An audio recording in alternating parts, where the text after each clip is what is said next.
মেয়েকে বিয়ে করে কি দিয়ে?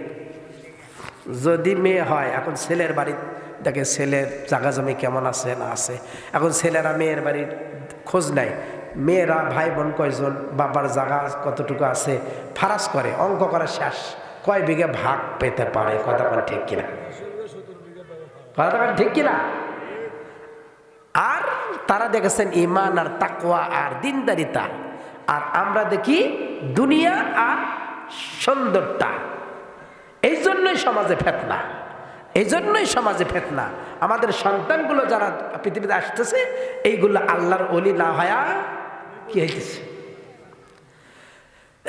রাসূলুল্লাহ সাল্লাল্লাহু আলাইহি সাল্লাম সাহাবা আজমাইনদেরকে বলেন, আল্লাহর ভয় তোমরা পয়দা করো, আল্লাহর ভয় সৃষ্টি করো, দুনিয়া আখিরাতে তোমার জন্য এটাই যথেষ্ট হয়ে যাবে। সুবহানাল্লাহ। তাহলে জান্নাতে যাওয়ার জন্য মেয়েদের যে 5টি কাজ, প্রথম নাম্বারটা কি? আল্লাহর ভয়। মনে আছে তো? মুখস্থ করতে হবে। 1 নাম্বার কর্মসূচি হলো আল্লাহর ভয়। 2 নাম্বার আল্লাহ পাক বলেন ফালা তাখদানা বিল কওল। 2 নাম্বার মেয়েদের জান্নাতে যাওয়ার গুণ হলো তোমরা ছোট আওয়াজে কথা বলবা, তোমাদের কণ্ঠস্বর যেন বাহিরে না যায়, তোমাদের কথার আওয়াজ যেন পরপুরুষের কান পর্যন্ত না যায়, তোমাদের হাতের চুরির বাজনা ঝুমঝুমি শব্দ যেন পরপুরুষের কান পর্যন্ত না যায়, তোমাদের পরনের কাপড় যেন পরপুরুষের নজরে না পড়ে, গোসল করার পরে কাপড় ধোয়ার পরে কাপড় শুকাইবা এমন জায়গায় যেখানে পরপুরুষের নজর না পড়বে। মারাত্মক কথা। মেয়েরা যে কাপড় চোপড়গুলো পরে, জামা, 3 পিস বলেন, জামা বলেন, কাপড় চোপড়, এগুলো ধুয়ে শুকাইতেও বাইরে দেওয়া যাবে না। এটাও পরপুরুষের নজরে পড়লে কুধারণা করবে। পর্দা গুরুত্বপূর্ণ একটা, আমাদের সমাজে পর্দা নেই, সবচেয়ে মারাত্মক একটা বিষয়। এই বেপরদাগের কারণে গুনায় চাইলাম, এই সমস্ত অন্যায় গুনাহ, এইগুলো পরকীয়ায় যে এই যে মহামারী রূপ ধারণ করেছে পরকীয়া, এলে সবগুলো বেপরদাগির সরাসরির কারণ। কথা বলেন ঠিক কিনা? আল্লাহ তাআলা বলেন যে তোমরা তোমাদের কণ্ঠস্বর ছোট করো, ঘরের ভেতরে আওয়াজ থাকবে, বাহিরে যেন না যায়। তোমাদের কণ্ঠস্বর বাহিরে যাওয়া যাবে না। যদি যায় তাহলে যে সমস্ত পুরুষদের দিলে বেমার আছে, ফায়াতমা আল্লাযী ফী কলবিহি মারাদুন, যে সমস্ত পুরুষের অন্তরে রোগ আছে, তারা তোমার এই কণ্ঠ নিয়ে কল্পনা জল্পনার গুনার জগতে লিপ্ত হবে। চিন্তা করবে, মেয়েটার কণ্ঠ কত সুন্দর মিষ্টি, তাহলে মেয়েটা না জানি আরো কত সুন্দর। এই যে কল্পনা জল্পনার জগতে ঢুকবে তোমার এই কণ্ঠস্বরের কারণে। কথা বলেন ঠিক কিনা? তাফসীর কারকগণ বলেন, বিশেষ কারণে যদি পরপুরুষের সঙ্গে কথা বলতেই হয়, তাহলে সাধারণ যে কণ্ঠটা আছে এইটা পরিত্যাগ করে কৃত্রিম একটা আওয়াজ দিয়ে কথা বলবে, যে আওয়াজের মধ্যে কোনো মায়া থাকবে না, কর্কশভাবে বলে দেবে।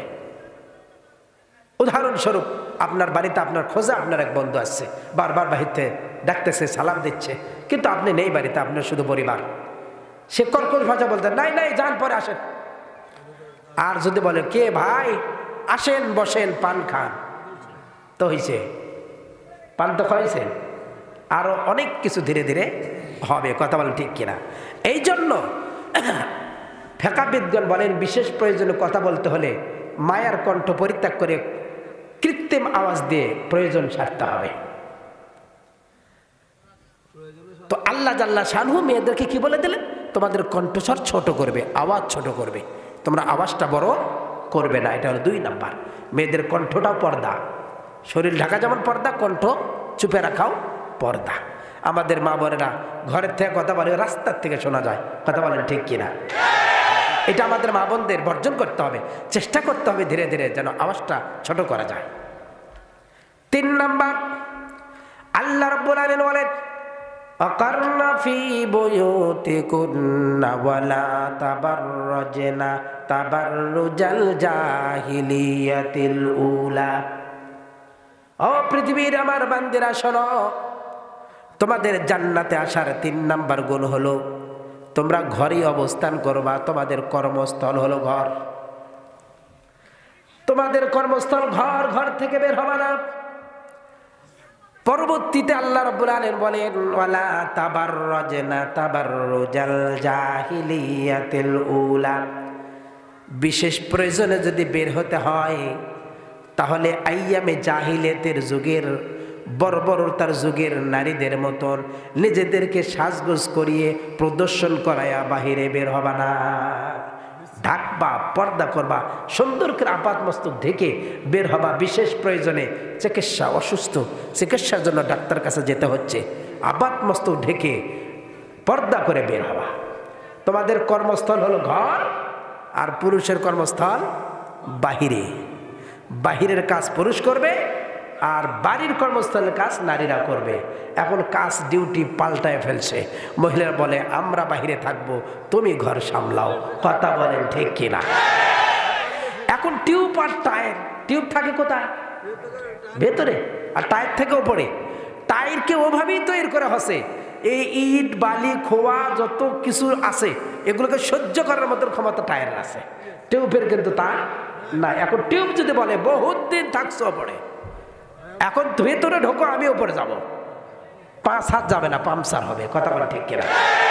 ঠিক মহিলা যদি স্বামীকে বলে যাও ঘর সামলাও, আমি অফিস করতে গেলাম, বেশি সময় লাগবে না, অফিসের আরেকজন কলিগের হাত ধরে আসসালামু আলাইকুম বলে ঘর ছেড়ে চলে যাবে। কথা বলে ঠিক কিনা? হইতেছে না এগুলো? রহরহ হইতেছে, সংসার ভাঙতেছে পরকীয়া প্রেমের কারণে। Mobile phone, internet, Facebook, YouTube. কথা বলেন ঠিক কিনা? বড় মহামারী রূপ ধারণ করছে এগুলা। খুব সজাগ থাকতে হবে আমাদের।